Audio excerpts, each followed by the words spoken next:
NetSuite has released the 5 things that you can do to get ready for NetSuite Next. I'm going to change that into 7 things. They're here on the screen if you want to screenshot them. Let's get started with the first one. Get a Claude AI account. Once you're in your Claude Enterprise setup, go to your organizational settings, go to connectors, click on Add, and then once you click on it, you're going to need a URL to add. If you need help with that, there is a link here into the instructions, or you can reach out to us at Millennium and we can help you get it connected. I want to start to practice working with Claude AI and via the MCP connected to NetSuite. Here you're going to pick up on prompting techniques, prompting behavior. So this kind of gives you an on-ramp that you can do today that can start getting you ready for asking AI questions in the future. You're going to want to go and search for the MCP enhancement that you can, as a suite app, that you can add to it. Adding this particular piece in as a bundle inside of NetSuite allows you to then tailor the behavior of the pulling of data through MCP into Claude. Okay, number 3 is cleaning up any kind of legacy script calls, older scripting. That kind of thing can cause difficulty once you go into the NetSuite Next interface.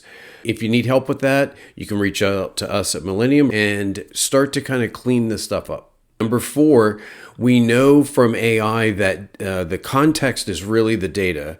When you begin to interact with Ask Oracle, that context can be muddied with duplicate clients, duplicate inventory items.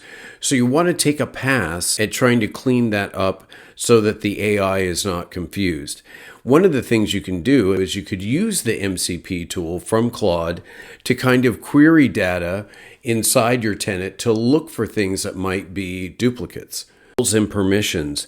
The Ask Oracle AI tool is going to present answers to questions that you ask it, and it's going to view things through the lens of your roles and permissions. So it's helpful if your role and or permission is not conflicting or duplicate or somehow overlaid. Okay, the next pass that you're going to want to make at number 6 here is to clean up any menu items that are confusing at the very top. Also, a plethora of dashboard widgets that no one's really using. That kind of creates some confusion for the tool. So again, clean up any drop-down menu items that are not being used and start to pull back on dashboard widgets. And number 7, once you flip to that new interface, one of the things that you're going to want to try to do is to begin to use Close Manager. And you can see it here. This is the area that they're going to put in a lot of intelligence for perpetual month-end closing, the dope feature. So that's number 7. Start to work with the Close Manager, which will become the intelligent Close Manager. And that's it. Those are the 7 things that you can do to get ready for NetSuite Next.